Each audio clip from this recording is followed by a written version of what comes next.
Hello student, मैं प्रेम sir बहुत बहुत वेलकम करता हूँ हमारे यूट्यूब चैनल कॉमर्स एकेडमी में। तो स्टूडेंट, अभी इससे पहले हमने कंपनी अकाउंट्स का एक सबसे इम्पॉर्टेंट चैप्टर कंप्लीट किया जिसका नाम था इशू ऑफ शेयर। और जैसे कंपनी के बारे में, कंपनी का इंट्रोडक्शन और कंपनी को फाइनेंस कहाँ से मिलता है उसके बारे में हमने पिछले चैप्टर में डिटेल में पढ़ा। तो इशू ऑफ शेयर्स के ऊपर मैंने 6 वीडियोज़ अपलोड किया है। वो सारी वीडियोस आपको आई टैब पर जाएंगे तो मिल जाएंगे। और अगर अभी तक आपने उस चैप्टर को नहीं किया कंप्लीट तो सबसे पहले आप इशू ऑफ शेयर्स को अच्छे से करें, ताकि आज जो हम अगला चैप्टर इशू ऑफ डिवेंचर्स करने जा रहे हैं वो अच्छे से समझ आए। क्यों ना कहीं बहुत ज़्यादा issue of debentures issue of shares से मैच करता है। इसे अच्छे से समझने के लिए आपको पिछला चैप्टर भी समझ लेना ज़्यादा अच्छा है। और इस चैप्टर को अच्छे से समझने के लिए ज़रूरी है कि आप वीडियो को एंड तक देखें। मैं आपको पूरा का पूरा कॉन्सेप्ट इसका क्लियर करूंगा। ठीक है, तो इससे पहले कि हम डिबेंचर्स पर आए, सबसे पहले समझ लेते हैं कि किसी भी कंपनी को रन करने के लिए फाइनेंस की ज़रूरत होती है। फाइनेंस की बात करें तो फाइनेंस कंपनी को दो तरीके से मिलता है। फाइनेंस कंपनी को दो तरीके से मिलता है। उसे हम कह सकते हैं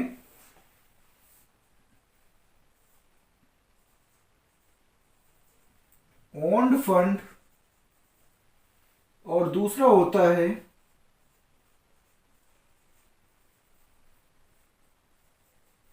बोरोड फंड। ओन्ड फंड या ओनर का फंड, इसका मतलब कि जो कंपनी के ओनर्स खुद बिजनेस में पैसा लगाते हैं उसे ओन्ड फंड कहते हैं। और ये फंड कंपनी को कहां से मिलता है? Bye issue of shares.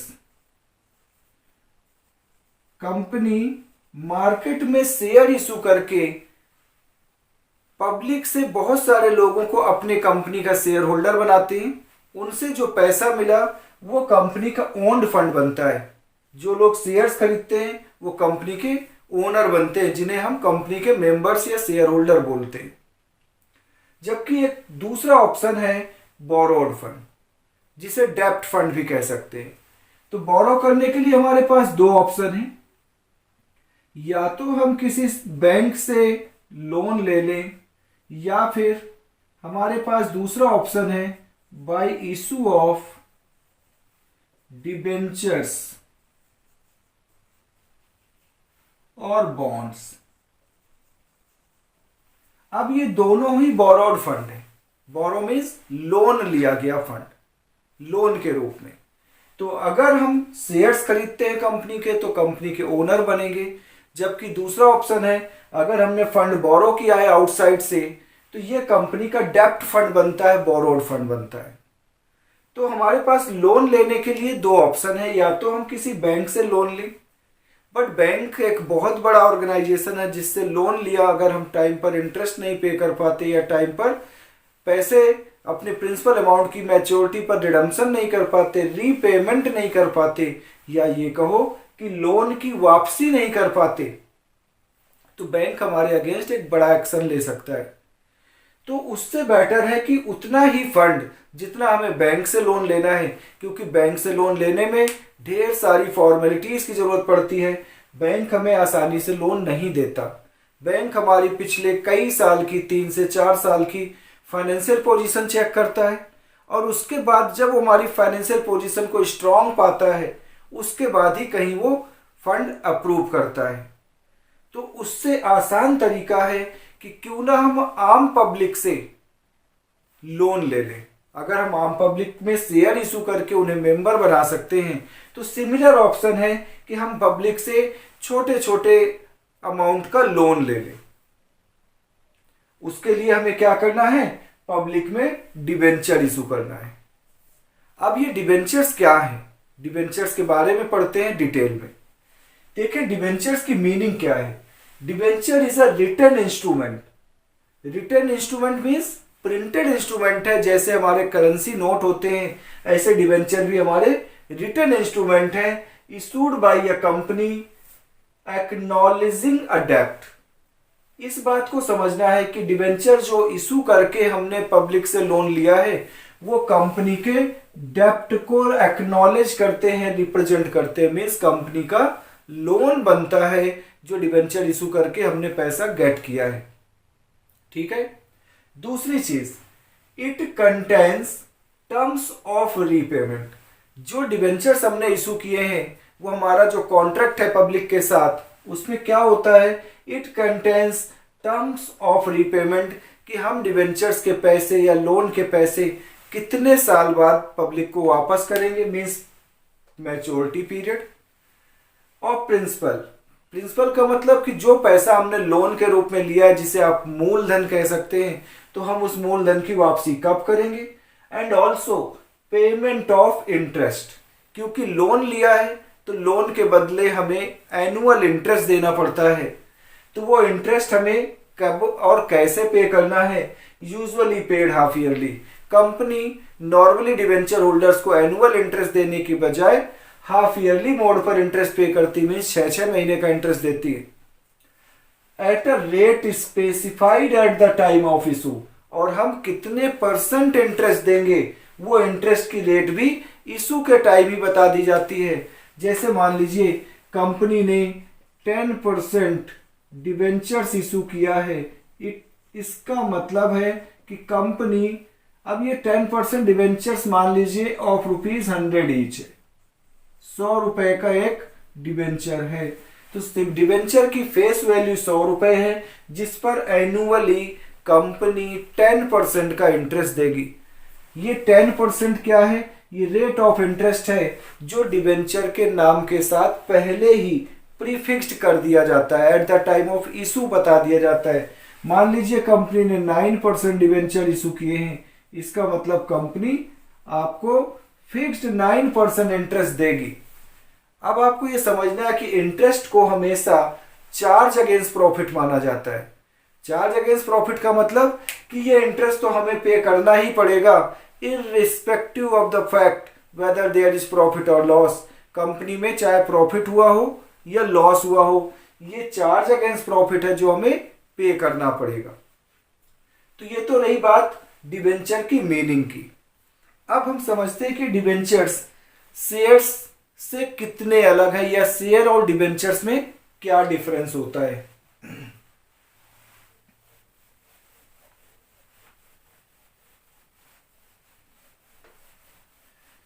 अगर अभी तक आपने हमारे चैनल को सब्सक्राइब नहीं किया तो चैनल को सब्सक्राइब कर लें, साथ ही साथ बेल आइकन प्रेस कर दें ताकि आपको हमारी सभी वीडियोस की नोटिफिकेशन मिलती रहे और एक भी वीडियो आपकी मिस ना हो। पूरी तरह से अच्छी तरह से समझने के लिए वीडियो को लास्ट तक देखें। अब हम बात करते हैं डिफरेंस की, कि अभी इससे पहले हमने शेयर्स का चैप्टर पढ़ा, अब डिवेंचर्स पढ़ रहे हैं, तो शेयर और डिवेंचर्स में क्या डिफरेंस है। ठीक है, उस डिफरेंस से आपको क्लैरिटी आ जाएगी, कोई डाउट नहीं रहेगा। Difference between debentures and shares.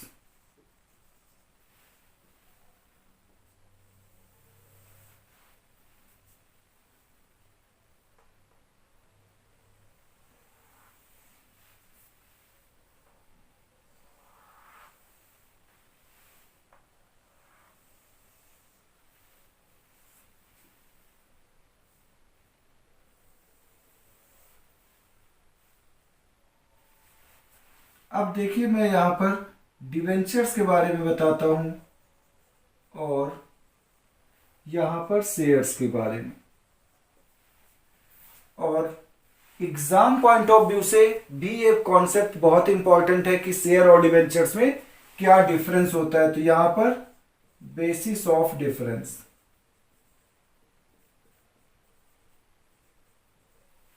ठीक है। तो इनमें शेयर और डिवेंचर्स में क्या डिफरेंस होता है, सबसे पहले अगर हम बात करें ओनरशिप पॉइंट ऑफ व्यू से, ओनरशिप के पॉइंट ऑफ व्यू से देखें तो कंपनी में जो शेयर होल्डर हैं, जिन लोगों ने कंपनी के शेयर्स खरीदे हैं, वो तो कंपनी के ओनर माने जाते हैं। मीन्स शेयर होल्डर्स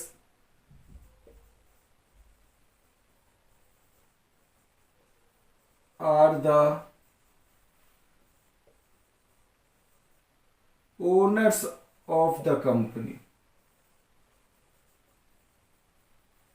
जबकि जिन लोगों ने हमारी कंपनी के डिवेंचर्स परचेज किए हैं, तो वो केवल कंपनी के लिए एक क्रेडिटर है, क्योंकि उन्होंने कंपनी को लोन दिया है, डेप्ट दिया है। डेप्ट देने वाला कभी ओनर नहीं हो सकता। तो debenture holders are creditors of the company.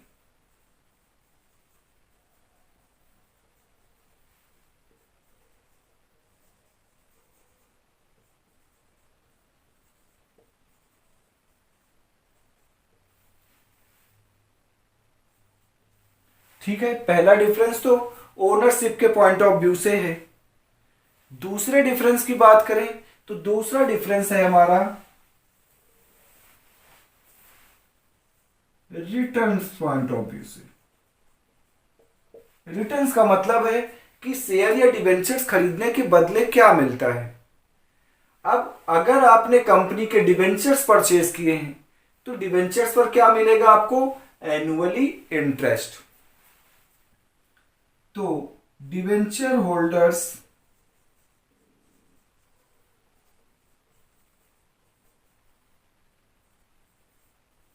Gate interest, जबकि शेयर होल्डर को क्या मिलता है? Share holder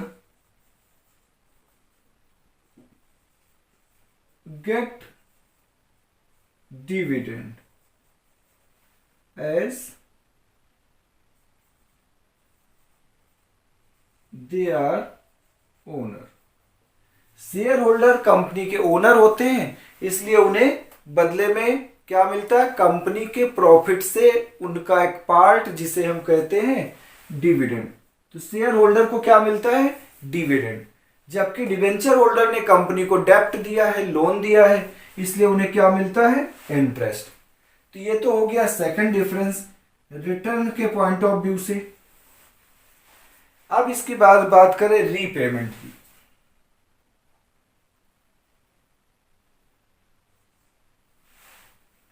repayment,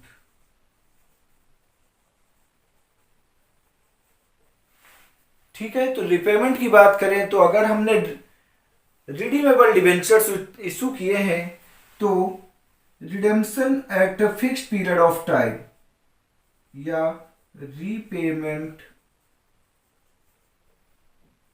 at the end of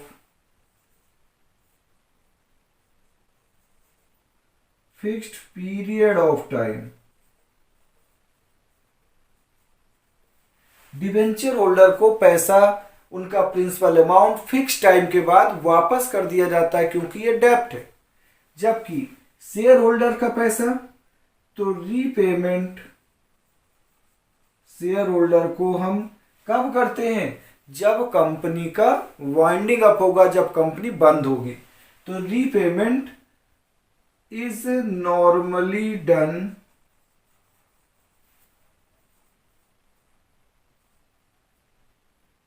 in the event of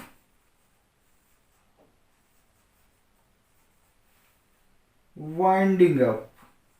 company जब बंद होगी तभी शेयर होल्डर का पैसा वापस किया जाएगा। वाइंडिंग अप मतलब कंपनी का बंद होना, समापन होना।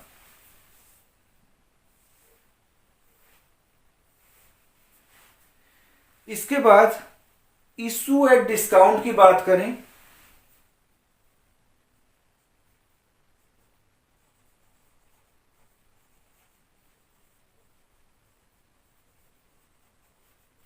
तो डिवेंचर्स को हम डिस्काउंट पर इशू कर सकते हैं, बट शेयर्स को डिस्काउंट पर इशू नहीं कर सकते। इट कैन बी इशूड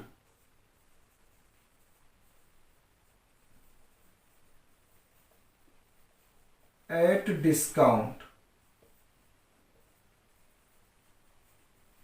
जबकि शेयर्स को as per companies act 2013 section 53, no company can issue. No company can issue its shares at discount except sweat equity shares under section 54। इसका मतलब कि कोई भी कंपनी अपने शेयर्स को डिस्काउंट पर इशू नहीं कर सकती एक्सेप्ट स्वेट इक्विटी शेयर्स जो कि एम्प्लॉयज को इशू किए जाते हैं, जबकि डिबेंचर्स को डिस्काउंट पर इशू करने के लिए कोई रिस्ट्रिक्शन नहीं है, कंपनी अपने डिबेंचर्स को डिस्काउंट पर इशू कर सकती है। इसके बाद बात करें कन्वर्टिबिलिटी की, बहुत इंपॉर्टेंट फीचर है कन्वर्टिबिलिटी।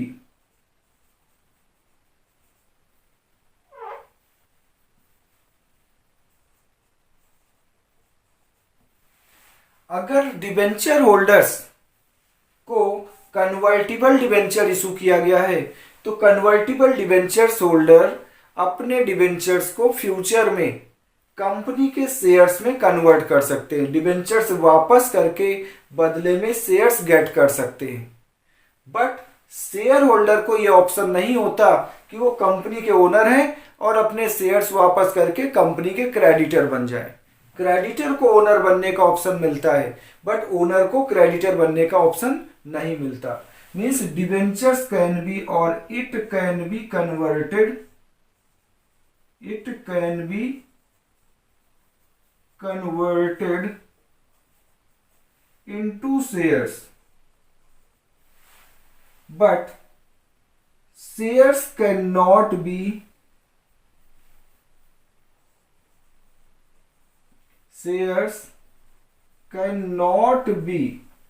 converted into debentures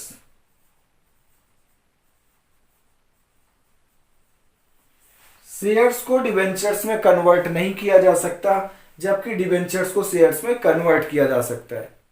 तो ये कुछ इंपॉर्टेंट डिफरेंस हैं शेयर्स और डिबेंचर्स में, जिससे आपको शेयर्स और डिबेंचर्स में जो कंफ्यूजन है वो क्लियर हो जाती है कि डिबेंचर होल्डर्स वो हैं जिन्होंने कंपनी को डेप्ट दिया है, लोन दिया है एक फिक्स टाइम के लिए, जिस पर उन्हें हर साल एक फिक्स रेट से इंटरेस्ट मिलता रहेगा, जबकि शेयर होल्डर्स तो कंपनी के ओनर हैं। और बात करते हैं डिबेंचर होल्डर्स क्रेडिटर हैं, इसलिए कंपनी की कोई भी मीटिंग अटेंड करने का राइट डिबेंचर होल्डर को नहीं होता, जबकि शेयर होल्डर कंपनी के ओनर हैं, उन्हें कंपनी की हर मीटिंग अटेंड करने का राइट है। अगली बात करें वोटिंग राइट की, तो डिबेंचर होल्डर्स के पास कोई वोटिंग राइट नहीं होता जबकि शेयर होल्डर के पास वोटिंग राइट होता है। अगली बात करें तो शेयर होल्डर्स क्योंकि ओनर हैं तो शेयर होल्डर्स कंपनी के डायरेक्टर चुने जा सकते हैं। Means share holder have an opportunity of being elected as a director of a company. Debenture holders can not be elected as a director, इन्हें director नहीं बनाया जा सकता। तो ये कुछ मेजर डिफरेंस हैं जिससे आपको दोनों में क्लैरिटी आ जाती है। अब इसमें इसे आप नोट कर लें। अब इसके बाद हम पढ़ते हैं कि डिबेंचर्स कितने तरीके के होते हैं।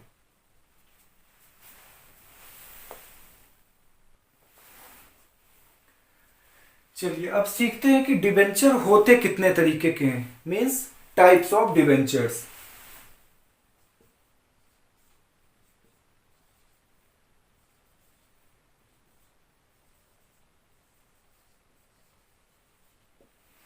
टाइप्स ऑफ डिबेंचर की बात करें तो डिबेंचर्स को कई अलग अलग पॉइंट ऑफ व्यू से इन्हें डिवाइड किया गया है।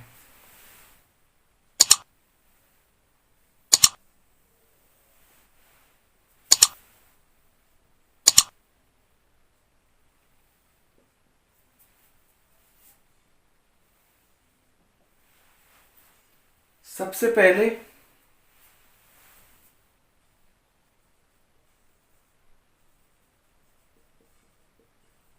रिडेम्पशन पॉइंट ऑफ व्यू से।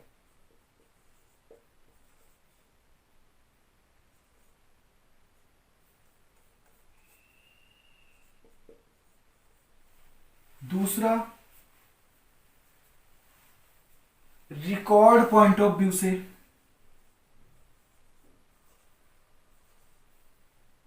रिकॉर्ड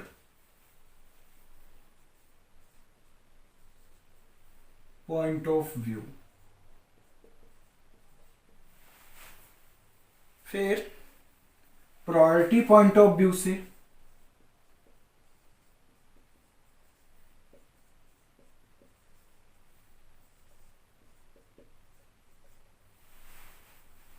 फिर इसके बाद coupon rate point of view से,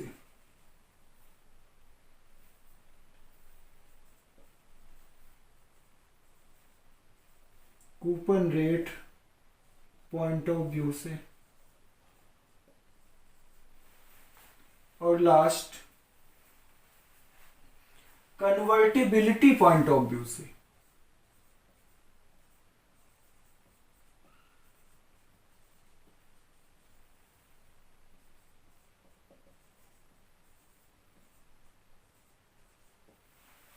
तो ये डिबेंचर्स को 5 टाइप्स में डिवाइड किया गया है, 5 पॉइंट ऑफ व्यू से इन्हें डिवाइड किया गया है। जैसे अगर रिडेम्पशन पॉइंट ऑफ व्यू से बात करें तो ये 2 तरीके के हो सकते हैं। एक तो रिडीमेबल डिबेंचर्स, दूसरा irredeemable debenture.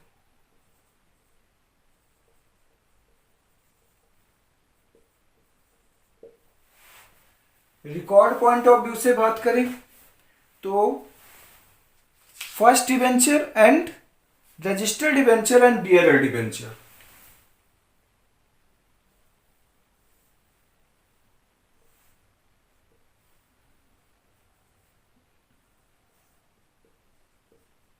Registered debenture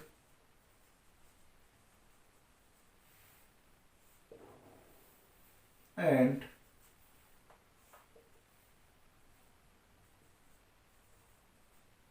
bearer debentures.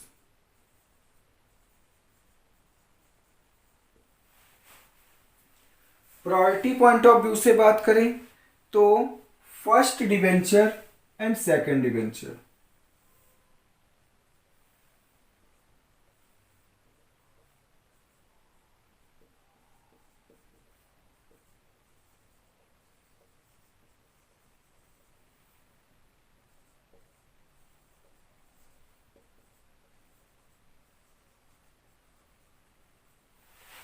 Coupon rate point of view से बात करें तो इसमें भी 2 कैटेगरी हो सकती हैं। एक तो specified coupon rate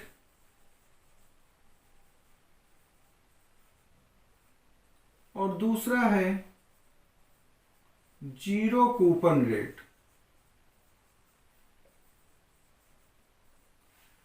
convertibility point of view से बात करें तो कन्वर्टिबल डिबेंचर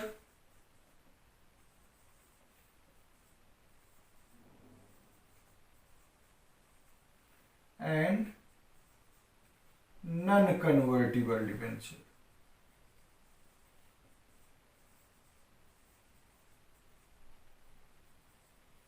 अब इनकी मीनिंग समझ लेते हैं। जैसे सबसे पहले डिबेंचर्स को रिडेम्पशन पॉइंट ऑफ व्यू से अगर हम डिवाइड करें तो 2 तरह के डिबेंचर हो सकते हैं, redeemable debentures and irredeemable debenture. Redeemable debentures का मतलब है वो डिबेंचर्स जिनकी रिडेम्पशन एक फिक्स टाइम पीरियड के बाद की जानी है। मान लीजिए हमने 5 ईयर और 10 ईयर के लिए डिबेंचर इशू किए या मैक्सिमम 20 ईयर्स के लिए डिबेंचर हमने इशू किए हैं तो हमें 20 ईयर्स में रिडेम्पशन करना पड़ेगा। और अगर कंपनी ने इरिडीमेबल डिबेंचर इशू किए तो these debentures are to be redeemed in the event of winding up of company, कि कंपनी का जब समापन होगा, कंपनी जब बंद होगी तब इनकी पैसों की वापसी की जाएगी। रिडेम्पशन का मतलब होता है पैसों की या प्रिंसिपल अमाउंट की वापसी। तो इस पॉइंट ऑफ व्यू से रिडीमेबल जिनका रिडेम्पशन मीन्स पैसों की वापसी फिक्स टाइम के बाद की जाएगी वो रिडीमेबल है। इरिडीमेबल जिनकी वापसी कंपनी के बंद होने के दौरान की जाएगी। ठीक है। दूसरा, अगर रिकॉर्ड पॉइंट ऑफ व्यू से बात करें तो डिवेंचर्स रजिस्टर्ड डिवेंचर हो सकते हैं या बियरर डिवेंचर्स। जिन लोगों ने कंपनी से डायरेक्टली जाकर डिवेंचर्स खरीदा है, जिनका नाम कंपनी के डिवेंचर्स रजिस्टर ऑफ डिवेंचर में रिकॉर्ड है, वो लोग रजिस्टर्ड डिवेंचर होल्डर हैं। रजिस्टर्ड डिवेंचर होल्डर अगर अपने डिवेंचर सेल करना चाहते हैं, बेचना चाहते हैं, तो उन्हें कंपनी में जाकर अपना नाम कटवाकर जिनको डिवेंचर बेचा है उनका नाम रजिस्टर कराना पड़ेगा।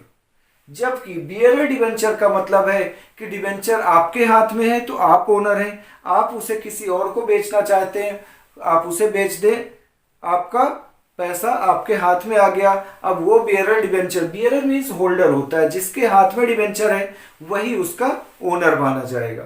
मीन्स इसमें किसी का नाम कंपनी के रजिस्टर्ड में रजिस्टर्ड नहीं है, जिसके हाथ में डिवेंचर है वही उसका ओनर माना जाएगा। इनके साथ एक कूपन अटैच कर दिया जाता है, जो भी उस कूपन को लेकर बैंक में जाता है उसे इंटरेस्ट मिल जाता है। प्रायोरिटी पॉइंट ऑफ व्यू से बात करें तो first debenture and second debenture. First debenture वो हैं जिनको पहले रिडेम्पशन किया जाएगा, उसके बाद सेकंड डिवेंचर का रिडेम्पशन होगा। अगर coupon rate point of view से बात करें तो specified coupon rate, specified coupon rate सबसे पहले तो कूपन का मतलब होता है रेट ऑफ इंटरेस्ट। अगर स्पेसिफाइड कूपन रेट है, मान लीजिए हमने 10% डिवेंचर इशू किए, इसका मतलब ये 10% हमारा कूपन रेट है या रेट ऑफ इंटरेस्ट है, तो इन्हें कहते हैं स्पेसिफाइड कूपन रेट या स्पेसिफाइड रेट ऑफ इंटरेस्ट। तो ये वो डिवेंचर है जिन पर rate of interest pre fixed होता है, प्री स्पेसिफाइड होता है। At the time of issue हमने बता दिया कि हम अपने डिवेंचर होल्डर को कितना इंटरेस्ट देंगे। जबकि दूसरा है zero coupon rate. Zero coupon rate का मतलब इन्हें हम डीप डिस्काउंट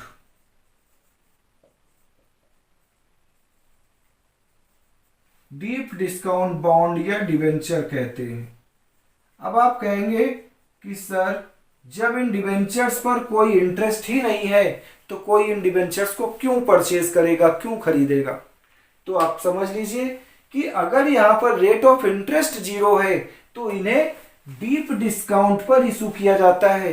मान लीजिए 100 रुपीज का डिवेंचर है, हमने 60% पर इशू किया है, इट मीन्स 40% डिस्काउंट पे। But at the time of maturity इन्हें पूरी फुल फेस वैल्यू 100 रुपए वापस की जाएगी। तो इसका मतलब है कि आज हमने 5 साल के लिए zero coupon rate debenture issue किए हैं 60% पे, इसका मतलब 40% डिस्काउंट। जबकि आज से 5 साल बाद जब रिडेम्पशन या रीपेमेंट की जाएगी पूरी फेस वैल्यू इनको वापस की जाएगी। और लास्ट है कन्वर्टिबिलिटी पॉइंट ऑफ व्यू से डिवेंचर दो तरीके के हो सकते हैं, कन्वर्टिबल डिवेंचर और non convertible debenture. Convertible debenture उन्हें कहते हैं जिनको आप फ्यूचर में कंपनी के शेयर्स में या अदर क्लास ऑफ डिवेंचर्स में कन्वर्ट करा सकते हैं। मींस डिवेंचर वापस करके बदले में आप कंपनी के शेयर गेट कर सकते हैं या दूसरे डिवेंचर्स गेट कर सकते हैं। और नॉन कन्वर्टिबल डिवेंचर है तो इन डिवेंचर्स को आप कंपनी के शेयर्स में कन्वर्ट नहीं कर सकते। तो ये तो थी आज अभी थ्योरेटिकल कॉन्सेप्ट डिवेंचर्स के बारे में। अब हम इसके बाद अकाउंटिंग ट्रीटमेंट सीखेंगे। अगर आपको अकाउंटिंग ये थ्योरेटिकल कॉन्सेप्ट पूरी समझ आ गई है अच्छे से और वीडियो आपको अच्छी लगी और चैनल को अभी तक आपने सब्सक्राइब नहीं किया तो सबसे पहले चैनल सब्सक्राइब कर लें और वीडियो को लाइक करें। आपके लाइक से ही हमें मोटिवेशन मिलता है, अपने दोस्तों में भी इसे शेयर करें। अगले पार्ट में मैं आपको बताता हूं कि कैसे अकाउंटिंग ट्रीटमेंट किया जाता है डिवेंचर्स के इशू का। ठीक है,